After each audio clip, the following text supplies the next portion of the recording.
So specifically, what is, tell me a little synopsis of Leaders Edge training, and that's both for realtors and for mortgage brokers as well. We train real estate salespeople on how to make more money in the industry and how to build really solid businesses, so over time they are able to attract people to come to them to do business through repeat and referral business. It's A to Z, soup to nuts in the world of real estate and in mortgage. We teach them the fundamentals. We teach them prospecting skills, how to build a recognizable name in terms of branding. We'll teach them how to do a listing presentation and identify their unique selling proposition so that the client or the consumer can understand what makes them different than some of the other real estate agents they might be interviewing for that opportunity. We'll teach them how to handle some of the concerns that both the buyer and seller will have in terms of when they go to put their home on the market or when they're out looking. We help them in terms of their business plan and how to build a business plan, how to cost out their marketing campaign, time management, sure, attitude control. And I think one of the biggest ones, which I know you teach as well, is just the client care. That this is a service industry, and they're realtors for life. We take care of, and so on and so forth. We are salespeople, but we also have an ear for them as well long after the close. Absolutely. I think that if you want to build a successful business in real estate, it's really important that you take very good care of your clients. I always say that you need to treat everybody as if they feed, house, and clothe you, and they will feed, house, and clothe you.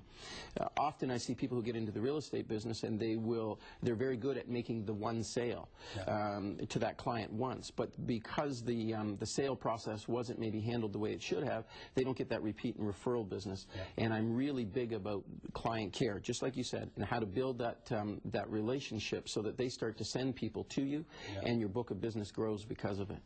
I've been on your site. Again, I've seen you in person doing seminars for hundreds. One thing that I'm very impressed with is the innovation in technology. How big is that? With there's a lot of veteran agents, and not necessarily using the innovation, the technology. I mean, you've got live emails now. We've got online beautiful cards that we can send out just to keep in touch on an anniversary date of the purchase or a birthday or the wedding anniversary. You've got closing gifts. How important is that today for those veteran agents who I admire and respect, but that aren't using them? They're going to need to. I've seen a tremendous amount of changes in the real estate industry. When I first started, there were no cell phones. If you can imagine a world without cell phones. My first cell phone was $2,400. I never would have dreamt that every 9-year-old kid at the shopping mall would have one stuck to the side of their head. So the changes I've seen in the 28 years I've been in real estate is phenomenal. When I first started, it was against the law in Ontario to sell houses on Sunday. It was called the Lord's Day Act. It was against the law. We weren't allowed to do contracts on Sunday. So I've seen a tremendous amount of changes, and I can tell you this, we're going to see a lot more. I have no idea what those changes are in terms of technology. It's absolutely amazing what's going on and what people can do today in terms of being able to transfer information, data, presentations. I'm absolutely amazed at where we've come in the 25 plus years I've been in this business, and I can only say to the agents that are out there watching right now, it's very important that you stay ahead of the curve and you constantly be looking for that next best idea, constantly reinvesting back in your business to stay fresh and stay ahead of the competition.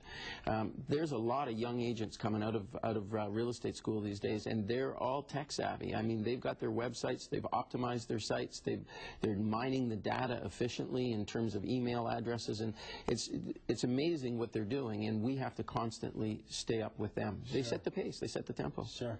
So let me throw some things at you, and you comment on them. So when we jump into real estate, we want to spend as little as money as possible. True, false, thoughts? I hear that all the time from people, and it disappoints me. Actually, it breaks my heart. Real estate is a business, and you need to invest in a business like any business. And I see people who get in on a shoestring budget who try to do so very little and invest so very little back into their businesses, and they can't understand why their business isn't flourishing. You really need to invest approximately about 50% of the gross revenue that you generate back into your business. Wow. To grow your business. 50%, okay. I would be, and that would include all areas of your business. Sure. But I see all too often where agents will sell a house, spend the check, then they go out on the hunt for another sale, and they go through this process, and it's very emotionally difficult for them because one day they got some money, the next day they don't have any money, and the way around that is to build a business based on consistency and build a business. You have to invest back into it. So I say to the agents out there, I mean, you can make a tremendous amount of money in real estate if you build a wonderful business that really looks after your clients.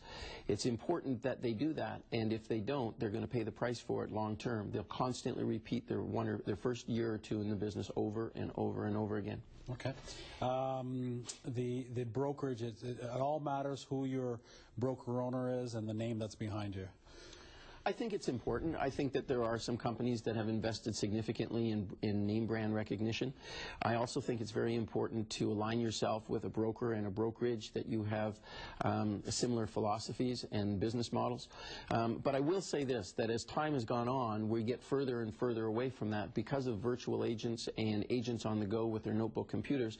They're not as closely tethered, if you will, to the main office that in the days when I first started in the business. Sure. So they're a little more mobile. They're a little bit more removed. But I still believe it's important to be with like-minded people who are moving in the right direction. Yeah.